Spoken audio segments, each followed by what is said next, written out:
नमस्कार. तर मनीज रेसिपीमध्ये आज आपण पाहणार आहोत उन्हाळ्याची रेसिपी खारोड्या. आता यापूर्वी मी उन्हाळ्याच्या सगळ्या रेसिपीज इथे टाकलेल्या आहे, पण त्या खूप जास्त क्वांटिटीमध्ये होत्या आणि यावेळेस मी बरोबर किलोच्या प्रमाणात यावर्षी तुम्हाला रेसिपीज दाखवलेल्या आहे. तसंच बाजरी भिजवायची आहे 3 दिवस. ती प्रोसेस मी दाखवली नाही कारण जुन्या व्हिडिओमध्ये तुम्ही बघू शकता. 3 दिवस बाजरी भिजवून तुम्हाला अशी भरडून जात्यावर किंवा या प्रकारे जात्यावर जात नसेल तर मिक्सरमध्ये भरडून तुम्हाला नंतर ती भिजू घालायची आहे. भरडणं म्हणजे त्याला थोडी बारीक करून नंतर भिजू घालायची आहे.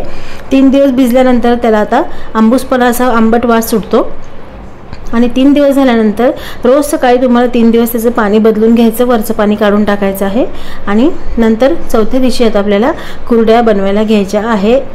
खारोड्या बनवायला घ्यायच्या आहे. आणि आता याला बनवायच्या दिवशी चौथा दिवस आहे. सगळं याला परत धुवून घ्यायचं आहे आणि पांढरी शुभ्र ही बाजरी अशी झालेली आहे. तुम्ही बघू शकता 3 दिवस भिजल्यानंतर. आणि आता कढईमध्ये पाणी गरम करत ठेवलेलं आहे. 1 लिटरपेक्षा थोडं जास्त पाणी आहे. 2 लिटर पाणी असं तरी चालतं, शिजायला ते होतं व्यवस्थित नंतर. आणि त्यानंतर त्याच्यामध्ये जिरं आणि फक्त लसूण असं ठेचून टाकलेलं आहे. त्याचबरोबर ही लाल मिरची सुक्की तिची इथे भरड करून टाकलेली आहे. तिखट हे खूप जास्त छान लागते मग झणझणीत. आणि मीठ तुमच्या अंदाजाने चवीनुसार तुम्हाला याच्यात टाकून द्यायचं आहे आणि ते पाण्याला उकळी फुटू द्यायची आहे व्यवस्थित. याला पापड खार वगैरे काहीच लागत नाही आणि खूप छान लागतात बाजरीच्या ह्या खारोड्या खाण्यासाठी. त्याचबरोबर तीळ हे खूप आवश्यक असतात, त्यामुळे तीळ इथे टाकून द्यायचे आहे. आणि आता याला सगळं व्यवस्थित मिक्स करून घ्यायचं आहे. आणि जी भिजलेली 3 दिवसापूर्वी भिजलेली होती ही बाजरी ती आता याच्यात टाकून द्यायची आहे चौथ्या दिवशी.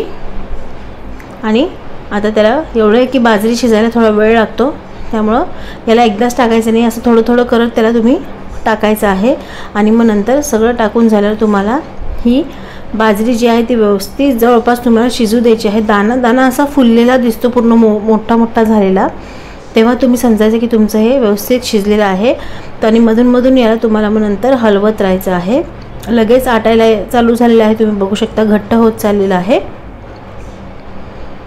आणि त्यानंतर याला थोडंसं झाकून नंतर तुम्हाला याला शिजवून घ्यायचं आहे. बरोबर आता छान शिजलेले आहे, तुम्ही बघू शकता. 1 घंट्यानंतर आम्ही मुद्दामून जास्त शिजवून घेतली होती. मग ते खारोडे अशा खाताना वाळल्यानंतर ना कडक नाही पडत, त्यामुळे दाणा बघू शकता आता तुम्ही की ते मस्त असा फुललेला आहे. आणि हे असं पण गरम वाटीत घेऊन खाण्यासाठी खूप छान लागतं. कोणाकोणाला हे उन्हाळ्याचे आयटम असे गरम खायला आवडतात नक्की कमेंट करून सांगा. आणि त्याचबरोबर यावर्षीच पब्लिक डिमांडमुळे मी कुरड्या आणि घरगुती नूडल्स माझी जी रेसिपी सगळ्यांना आवडलेली आहे ती चालू केलेली आहे. कारण मला खूप कमेंट्स येत होते 3-4 वर्षापासून की नूडल्स विकता का म्हणून.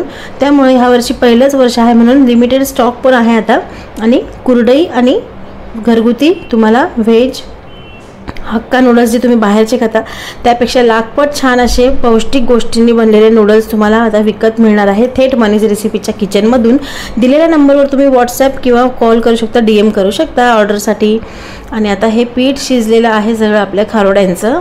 आणि त्यानंतर आता त्याला आता पहिले मी गरम आहे, त्यामुळं असं तुम्हाला जेवढी मोठी खारोडी करायची आहे तेवढी तुम्ही साईज टाकून घ्यायची आहे. आणि खारोड्या ज्या पहिले बनवायच्या त्या मोठ्याच खूप छान लागतात. वरतून तुम्हाला आवडत असल्यास परत त्याच्यावर तुम्ही तीळ टाकून थापू शकता.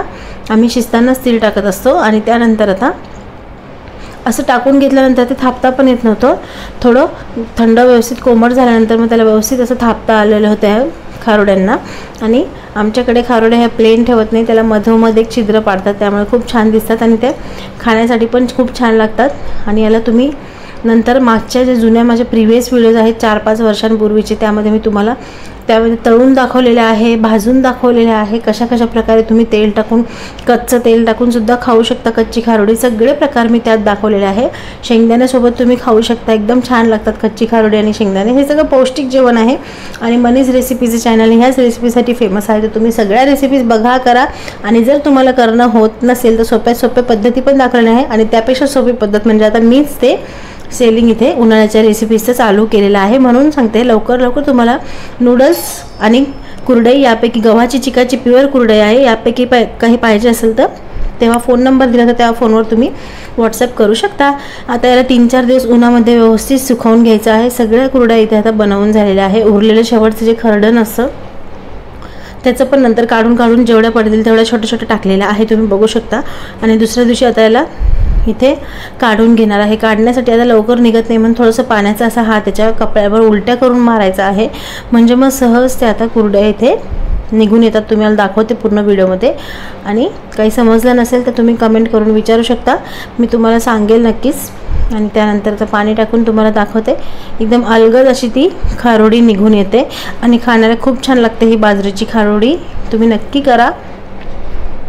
आणि तुम्हाला अजूनही आता या वर्षीचा सीझन उन्हाळ्याच्या रेसिपीजचा गेलेला आहे. पुढच्या वर्षी तुम्हाला माझ्या काही सेलिंगमध्ये काही गोष्टी हव्या असतील तर त्या पण कमेंट करून सांगा. जसं मी सांडगे टाकलेले आहे, कुरडई टाकलेली आहे, बिबड्या टाकलेल्या आहे, खारोड्या टाकलेल्या आहे, कुरडईचे पण वेगवेगळे प्रकार टाकले आहेत. तिळाची कुरडई टाकलेली आहे, त्यानंतर मिक्स डाळींचे सांडगे पण टाकलेले होते.